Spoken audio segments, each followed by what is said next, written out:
નમસ્કાર, હું છું માર્ગી. આપની સાથે હેડલાઇન્સમાં જોઈએ કેટલાક મહત્વના સમાચાર. નોર્વેની ક્રાઉન પ્રિન્સેસ મેટ મેરિટ અને કુખ્યાત અપરાધી જેફ્રી એપ્સ્ટીન વચ્ચેના સંબંધોએ વૈશ્વિક સ્તરે ખળભળાટ મચાવ્યો છે. એપ્સ્ટીન ફાઇલ્સમાં પ્રિન્સેસનું નામ 1000થી વધુ વખત સામે આવ્યું છે.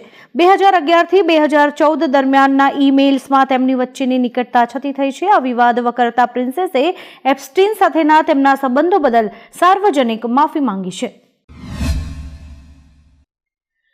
મણિપુરમાં ભાજપના શાસનનો નવો અધ્યાય શરૂ થઈ રહ્યો છે. અનુભવી નેતા યુમનામ ખેમચંદ આજે રાજભવનમાં મુખ્યમંત્રી તરીકે શપથ લેશે. સરકારમાં 2 નાયબ મુખ્યમંત્રીઓ પણ હશે, જ્યારે કે ગોવિંદાસની ગૃહમંત્રીની મહત્વની જવાબદારી સોંપાઈ છે. 62 વર્ષીય ખેમચંદ સિંઘજામે બેઠક ઉપરથી 2012થી સતત જીતતા આવ્યા છે અને અગાઉ વિધાનસભાના સ્પીકર તરીકે પણ સેવા આપી ચૂક્યા છે. અમેરિકા સાથેની ટ્રેડ ડીલ બાદ ભારતીય શેર બજારમાં તોફાની તેજી જોવા મળી રહી છે. બીએસઈ પર લિસ્ટેડ કંપનીઝનું માર્કેટ કેપ માત્ર એક જ દિવસમાં 20 લાખ કરોડ રૂપિયા વધી ગયું છે. નિષ્ણાતોના મતે એફઆઈઆઈના આઉટફ્લોમાં ઘટાડો અને રૂપિયાની મજબૂતીને કારણે આજે પણ બજાર ગ્રીન ઝોનમાં રહી શકે છે.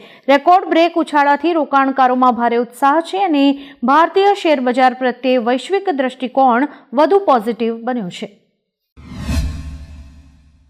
ગુજરાતના શહેરોમાં તાપમાન વધતા શિયાળો નરમ રહ્યો છે. અમદાવાદમાં 19.2 અને ભુજમાં 15.8 ડિગ્રી તાપમાન નોંધાયું છે. ઉત્તર ભારતમાં વેસ્ટર્ન ડિસ્ટર્બન્સથી વરસાદ અને હિમવર્ષા શરૂ થઈ છે, જેના પવનોથી ઠંડી વર્તાઈ રહી છે.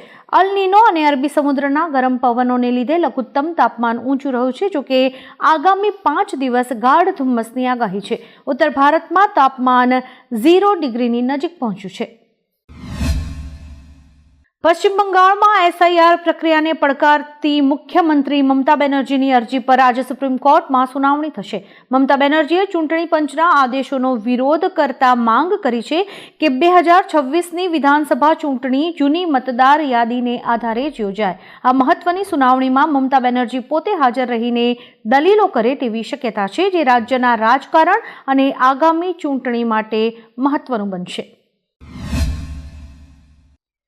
ભારત અને અમેરિકા વચ્ચે વેપાર કરારને લઈને મોટા સમાચાર છે. અમેરિકાએ ટેરિફ 25%થી ઘટાડીને 18% કર્યા બાદ વ્હાઇટ હાઉસના પ્રેસ સેક્રેટરી લેવિટે દાવો કર્યો છે કે ભારત હવે રશિયન તેલ ખરીદવાનું બંધ કરવા માટે સંમત થયું છે.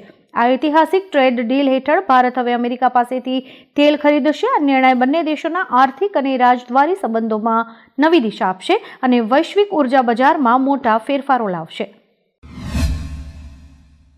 સુરેન્દ્રનગરના ચોટીલામાં નોટિસ આપ્યા વિના ગૌશાળા તોડી પડાતા ગુજરાત હાઈકોર્ટે તંત્રની આકરી ઝાટકણી કરી છે. જજ દ્વારા ડેપ્યુટી કલેક્ટર અને મામલતદાર સામે ખાતાકીય તપાસ અને સસ્પેન્શનની ચીમકી અપાઈ છે. 80 વર્ષ જૂનો કબજો હોવા છતાં કાયદાનું ઉલ્લંઘન કરીને શિયાળામાં શેડ તોડવા બદલ કોર્ટે નારાજગી વ્યક્ત કરી છે. આ મામલે 9 ફેબ્રુઆરી સુધીમાં ખુલાસો કરવા અને મામલતદારને હાજર રહેવા માટે આદેશ કરાયો છે. સુપ્રીમ કોર્ટે સ્પોર્ટ્સ એસોસિએશન્સના સંચાલન મુદ્દે નારાજગી વ્યક્ત કરતા જણાવ્યું છે કે જેમને બેટ પકડતા નથી આવડતું તેઓ સંઘમાં છે. રમતની ઓળખ ખેલાડીઓથી હોય છે, તેથી નિવૃત્ત ક્રિકેટર્સને નેતૃત્વ મળવું જોઈએ. બેન્ચે મહારાષ્ટ્ર ક્રિકેટ એસોસિએશનની 6 જાન્યુઆરીની ચૂંટણી પરનો સ્ટે હટાવવાનો ઇનકાર કર્યો છે. ભાઈ ભત્રીજાવાદના આરોપો વચ્ચે હાઈકોર્ટના આદેશમાં દખલ કરવાનો પણ કોર્ટે ઇનકાર કર્યો છે. આઈસીસીની અંડર 19 વર્લ્ડ કપ 2026ની બીજી સેમીફાઇનલ મેચમાં આજે ભારત અને અફઘાનિસ્તાન આમને સામને ટકરાશે. બંને ટીમ્સ અત્યારે શાનદાર ફોર્મમાં છે, જેથી મુકાબલો રોમાંચક રહેવાની આશા છે. આ મહત્વની મેચ બપોરે 1 વાગે શરૂ થશે અને ટોસ અડધો કલાક પહેલા થશે. મેચનું live telecast Star Sports network અને સ્ટ્રીમિંગ જીઓ હોટસ્ટાર એપ પર જોઈ શકાશે. મુંબઈ એરપોર્ટ પર એર ઇન્ડિયા અને ઇન્ડિગોના 2 વિમાનોની પાંખો એકબીજા સાથે અથડાતા ખળભળાટ મચી ગયો છે. 3 ફેબ્રુઆરીના રોજ ગ્રાઉન્ડ મૂવમેન્ટ દરમિયાન ટેકનિકલ દુર્ઘટના ઘટી હતી. સદનસીબે તમામ મુસાફરો સુરક્ષિત છે. એર ઇન્ડિયાની ફ્લાઇટ AI2732 અને ઇન્ડિગોની ફ્લાઇટ 6E791ને તપાસ માટે ગ્રાઉન્ડ કરવામાં આવી છે. એરલાઇન્સ દ્વારા વૈકલ્પિક વ્યવસ્થા કરાઈ છે. ગાઝિયાબાદમાં મોબાઈલ ગેમની લતે 3 સગી બહેનોનો ભોગ લીધો છે. 12, 14 અને 16 વર્ષની 3 બહેનોએ 9મા માળેથી કૂદીને આત્મહત્યા કરી હતી. સુસાઇડ નોટમાં લખ્યું હતું, મમ્મી પપ્પા સોરી, અમે ગેમ નથી છોડી શકતા. કોરોના કાળથી કોરિયન લવ ગેમની તેમને લત લાગી હતી. પિતાએ ગેમ રમવા બાબતે ઠપકો આપતા ત્રણેય બહેનોએ આત્મઘાતી પગલું ભર્યું હતું. 80 ફૂટ ઊંચાઈએથી પટકાતા ત્રણેયના ઘટના સ્થળે જ મોત થયા છે. ઉત્તરાખંડ સરકારે પર્યટનને વેગ આપવા ગઢવાલ અને કુમાઉં હિમાલયના 83 શિખરો પ્રથમ વખત ખોલ્યા છે. ભારતીય પર્વતારોહકો માટે તમામ ફી શૂન્ય કરી દેવાઈ છે, જ્યારે કે વિદેશીઓને 80,000 રૂપિયા સુધીની રાહત મળશે. નવી એસઓપી મુજબ કેમ્પિંગ અને પર્યાવરણ શુલ્ક નાબૂદ થતા અભિયાન સસ્તું બનશે. આ ઐતિહાસિક નિર્ણયથી સાહસિકોને રજીસ્ટ્રેશન પ્રક્રિયામાં સરળતા રહેશે. મહાનગરોમાં હવાની ગુણવત્તા ચિંતાજનક સ્તરે પહોંચી છે. સુરતમાં સૌથી વધુ 225 AQI નોંધાયો છે, જ્યારે કે અમદાવાદમાં 186 AQI સાથે હવા ખરાબ શ્રેણીમાં રહી છે. પ્રદૂષણનું પ્રમાણ વધતા શ્વાસના દર્દીઓ, વૃદ્ધો અને બાળકો માટે જોખમ વધ્યું છે. આંખોમાં બળતરા અને એલર્જીની ફરિયાદો વધી રહી છે. આરોગ્ય નિષ્ણાતોએ વધતા પ્રદૂષણ સામે સાવચેત રહેવા સામાન્ય જનતાને અપીલ કરી છે.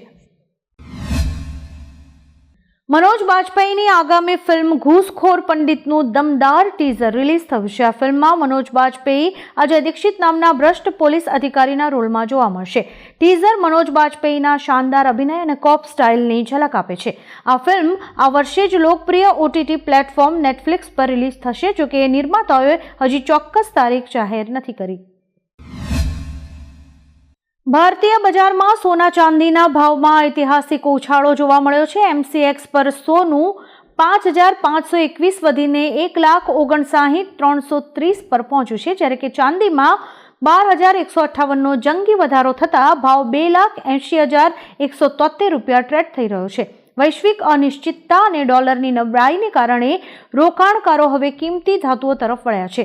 ટૂંકા ગાળામાં સોનામાં 3.59% અને ચાંદીમાં 4.54%નો ધરખમ વધારો નોંધાતા બજારમાં ભારે લેવાલીનો દોર શરૂ થયો છે. MCCએ ક્રિકેટના 73 નિયમોમાં ઐતિહાસિક બદલાવ કર્યો છે, જે 1 ઓક્ટોબર 2026થી અમલી બનશે. ટેસ્ટમાં દિવસની છેલ્લી ઓવરમાં વિકેટ પડશે તો પણ નવો બેટર મેદાનમાં ઉતરશે અને ઓવર પૂરી કરવી પડશે. લેમિનેટેડ બેટને હવે મંજૂરી અપાઈ છે. આ ઉપરાંત ઓવરથ્રો અને ડેડ બોલની વ્યાખ્યા વધુ સ્પષ્ટ કરાઈ છે. 2022 પછીના સૌથી મોટા સુધારાનો હેતુ રમતની રોમાંચકતા અને ન્યાયીપણું જાળવી રાખવાનો છે. રાજકોટ મ્યુનિસિપલ કમિશનર તુષાર સુમેરાએ વર્ષ 2026-2027 માટે 3,500 કરોડનું ડ્રાફ્ટ બજેટ રજૂ કર્યું છે. ચૂંટણી વર્ષ હોવા છતાં ગત વર્ષની સરખામણીએ બજેટના કદમાં 400થી 500 કરોડનો વધારો થતાં રાજકોટવાસીઓ પર નવા કરવેરાનો બોજ આવવાની શક્યતા છે. અધૂરા પ્રોજેક્ટ્સ પૂર્ણ કરવા માટે એક્શન પ્લાન ઘડાયો છે. 20મી ફેબ્રુઆરી સુધીમાં સ્ટેન્ડિંગ કમિટી આ બજેટને આખરી મંજૂરી આપશે. આવા જ કેટલાક રસપ્રદ સમાચારો નિહાળવા માટે અમારી YouTube ચેનલને લાઇક, શેર અને સબસ્ક્રાઇબ કરો અને જોતા રહો હેડલાઇન્સ.